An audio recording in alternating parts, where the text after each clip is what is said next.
სახელითა მამისათა და ძისათა და წმინდისა სულისათა. წმინდა მამათა სწავლებანი, რისხანების, გულმხურვალების და ზომიერი სიმკაცრის შესახებ და ასევე განკითხვის შესახებ.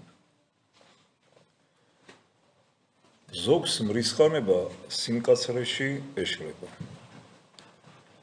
მრისხანება, გაღიზიანება, გულისყრომა ეს ერთი რამა, სულ სხვა გულმხურვალება, როცა უფალს გულანთებულნი ემსახურებიან, დაუღალავად იღწვიან, რათა მოყვასი გადაარჩინონ.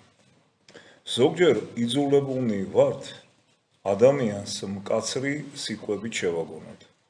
ოღონდ ეს სიტყვები კაცრი უნდა იყოს და არა საწყენი. სწორედ ამაში გამოიხატება გულმხურვალება, მოშურნეობა მოყვასის ხსნისა. როგორც თქვენი მოძღვარი, ხშირად იძულებული ვარ მკაცრად მოგექცეთ, მაგრამ უმჯობესია ადამიანი განაწყენდეს, ვიდრე მღვდლობის მადლი დავკარგოთ. ზოგიერთები თავიანთი უცოდინარობისა და დაუდევრობის გამო მღვდელთან ისე მიდიან, თითქოს მათი ამხანაგი ან უბრალო ნაცნობი იყოს.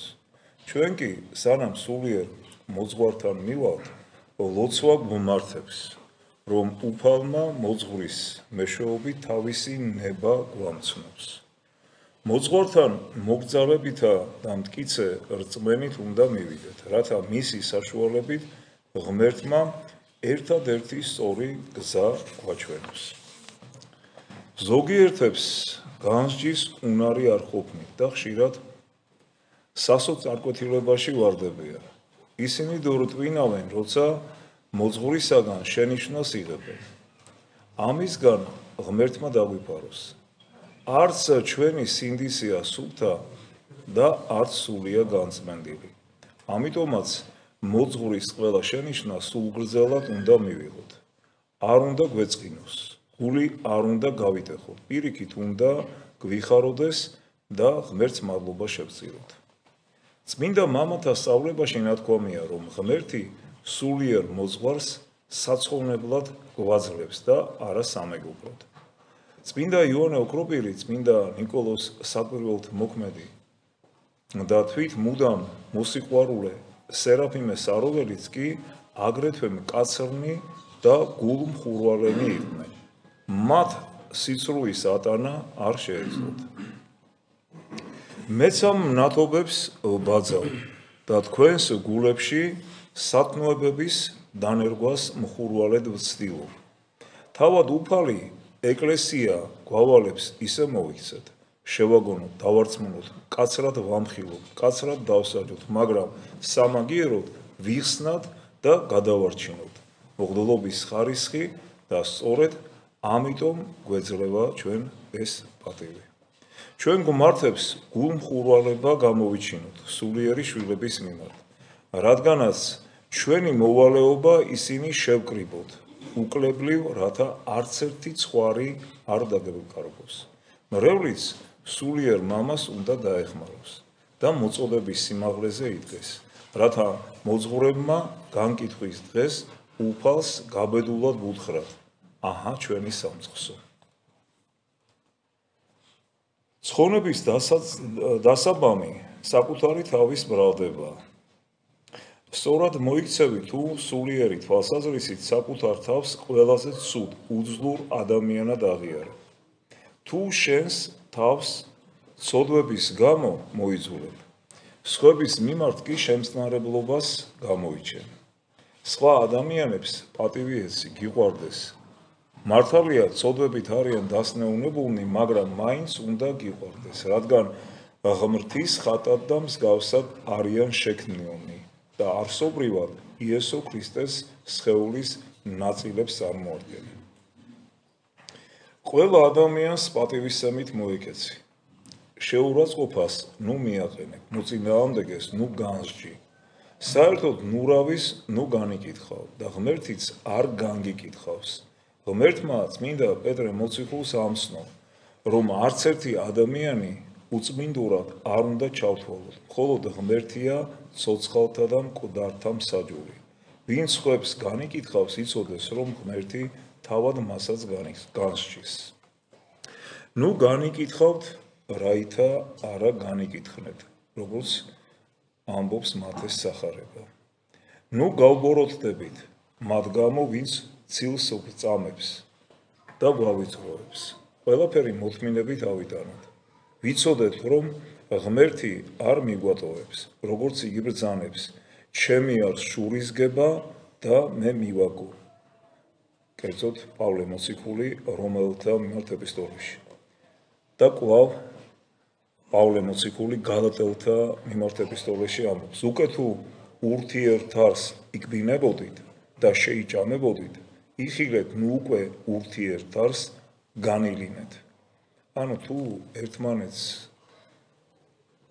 ცუდად მოეკეცით, ერთმანეთს ავნეთ, ამით ისევ და ისევ თქვენ გევნებათ. თქვენ გამოიფიტებით და თქვენ განილევით. საკუთარ სულს გაუფრთხილდი, სხვა თუ დაეცა, ნუ დასცინო. ვინც მოყვას განიკითხავს, გულში ამცირებს, მრისხანებით ამხელს.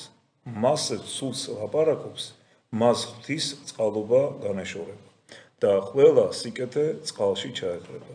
ღმერთი ასეთ ადამიანს ჭეშმარიტ სინანულს ართმევს. ცილის მწამებელი ეშმაკს ემსახურება, დაცინვით თავს ნუ შეიქცევ და ვინც განიკითხავს მათ, ნუ თანაუგრძნობ, რადგან ასეთ ადამიანებს უფალი ტოვებს. ნუ განიკითხავ, უფლის მსჯავრს დაელოდე. იგი განაცხადებს დაფარულს და გამოაჩენს გულის რახვებს. მაშინ ღმრთისაგან ყველა თავისას მიიღებს, საკუთარი თავი განსაჯე და სხვას განკითხვის საბაბს ნუ მისცე.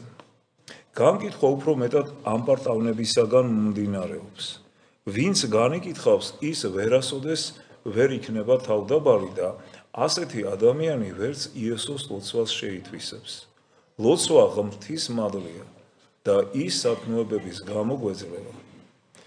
ბილსიტყვაობა სული სიკვდილია.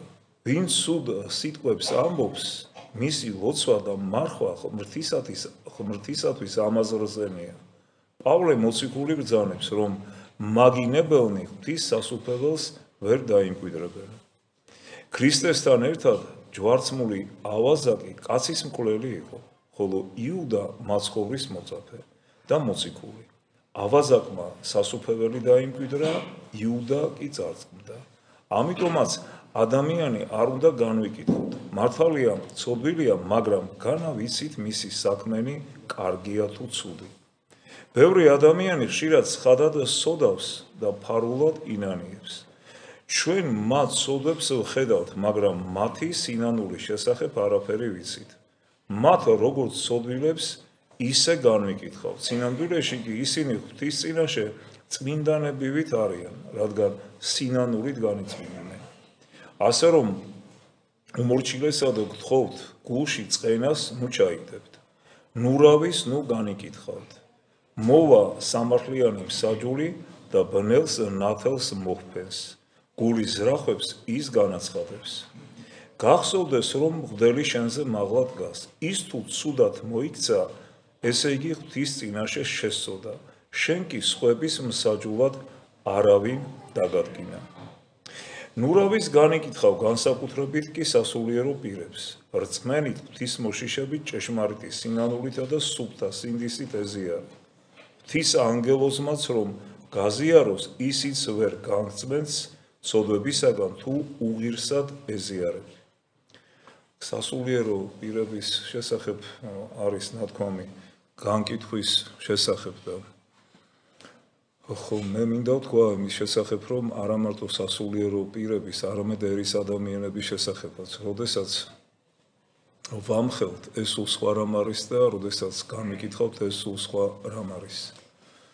როდესაც სასულიერო პირმა იცის, რომ არ შეიძლება როკმენობა, არ შეიძლება სტადიონზე განმოსილი ტრიბუნებზე სირბილი, არ შეიძლება თეატრალური წარმოდგენების პრეზენტაცია მის მიერ და ამას აკეთებს მიუხედავად იმისა, რომ ეს მან ძალიან კარგად იცის, ასეთი ადამიანის მხილება უნდა მოხდეს, რადგანაც ხდება ამ შემთხვევაში თვითონ ამ დიდი პატივის, ღირსების, მოღდულობის პატივის შეურაცხყოფა კერძოდ იმ ადამიანის მიერ, რომელიც ამ ხარისხს ატარებს. და ამასთან ერთად, რაც ყველაზე მთავარია, ხდება შეურაცხყოფა და დისკრედიტაცია წმინდა ეკლესიისა. ამ შემთხვევაში, როდესაც ამხელ ეს უკვე განკითხვა არ არის. იუდამ თვით მაცხოვრისაგან მიიღო ზიარება, მაგრამ რადგანაც უღილსად ეზიარა, მასში სატანა შევიდა. დაე დაგვიფაროს უფალმა ღმერთმა, რომლისა არის დიდება უკუნითი უკუნისამდე. ამინ.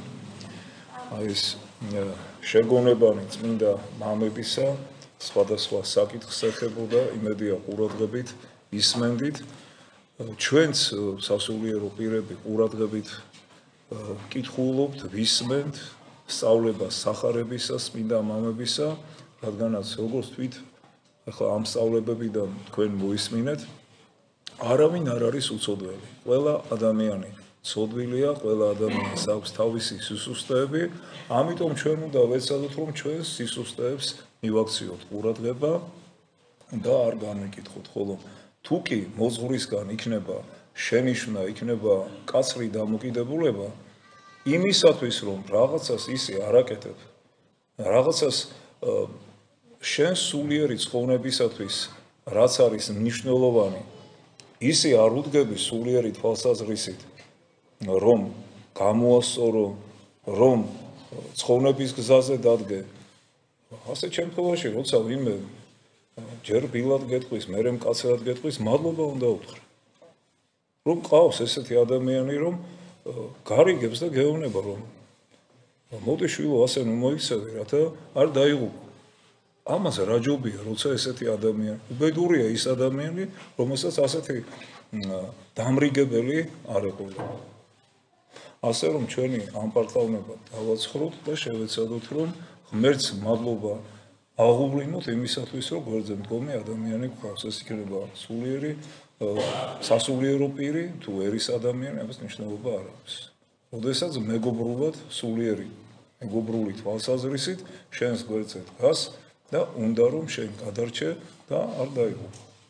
ღმერთმა დაგლოცოთ და გაგვარცხოთ.